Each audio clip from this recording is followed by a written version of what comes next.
So today, we're going to explore the really paradoxical wisdom of a Hollywood legend. Her entire career proves this fascinating idea that the biggest risks we take, well, they can lead to our greatest redemptions. This powerful quote, it comes from the brilliant comedian, writer, and director Elaine May. And this one sentence, it's basically the key that unlocks her whole story, a life that was built on defying the easy, comfortable path. It sounds like a contradiction, right? How can the most dangerous path also be the safest one? We're going to answer that by tracing the incredible journey of Elaine May, a creative force who chose risk over security, at every single turn. To really get May's philosophy, we have to go back to where it all started. The smoky, freewheeling comedy clubs of the 1950s, right alongside her legendary partner, Mike Nichols. May's creative DNA was forged in the world of improvisation. And improv, it isn't just about making stuff up on the spot. It's an exercise in pure trust and momentum. It's about leaping into the unknown together without a moment's hesitation. And this very principle became the foundation for everything she would do next. See, as a founding member of the groundbreaking Compass Players, that's the group that would become Second City, May helped develop what are now known as the kitchen rules of modern improv. Accept the situation, make an active choice, justify it. So the crucial point here is she wasn't just performing improv, she was literally writing its rulebook. A philosophy of risk she'd carry from the stage right into the Hollywood studio system. And this is where her story takes a really pivotal turn. May took that fearless, improvisational energy from the stage and brought it right to the director's chair. She became one of the very first women to helm a major Hollywood film.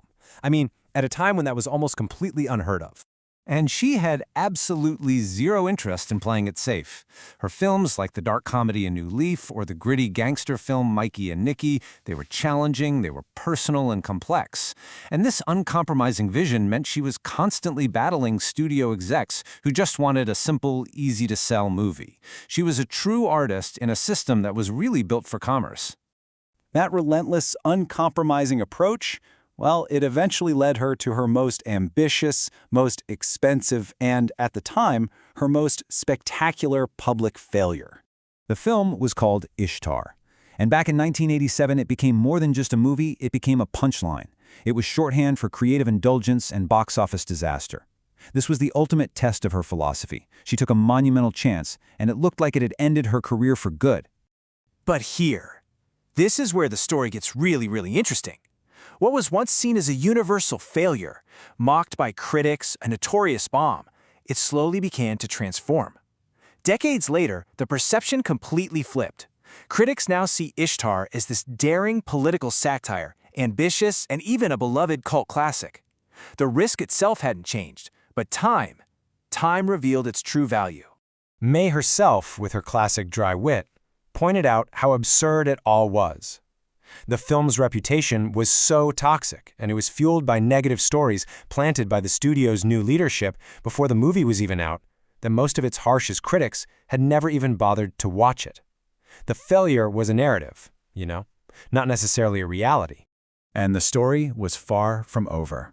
What looked like a career-ending flop was actually followed by decades of quiet, undeniable success that would ultimately vindicate her entire approach to her work. Just look at this timeline. It shows the long, patient road to redemption. After the Ishtar debacle in '87, she could have just retreated. But instead, she wrote the screenplay for the massive comedy hit The Birdcage. And then, late in her career, came the industry's highest honors, a Tony Award for her acting and an honorary Oscar for her life's work. It just proves that a career is a marathon, right? Not a sprint defined by one stumble. And throughout that whole marathon, her brilliance as a writer was this constant, powerful thread. This number, 2, this represents her Academy Award nominations for screenwriting for the classic films Heaven Can Wait and Primary Colors. It's such a crucial reminder that even when she wasn't in the director's chair, she was one of Hollywood's most sought-after and essential creative minds. So what do we take away from all this? Elaine May's story isn't just about the movies. It's a powerful lesson in how to approach creativity, how to build resilience, and really how to understand the true nature of risk in our own lives. I think we can distill her life's wisdom into these 4 steps. First, and this is the most crucial point, doing nothing is also a choice, and it's often the riskiest one. Second, take a page from the improv playbook. Make bold, active choices. Third, you gotta see failure not as a final judgment, but as just one plot point in a much bigger story. And finally, Trust that work done with courage and integrity, it just has a way of finding its value over time. Ultimately, Elaine May's entire journey just brilliantly illustrates this final thought. She teaches us that the illusion of safety can be a trap, and her life's work leaves us with a really provocative question. What great things are we missing out on by choosing to climb back down the ladder instead of taking that terrifying, exhilarating leap?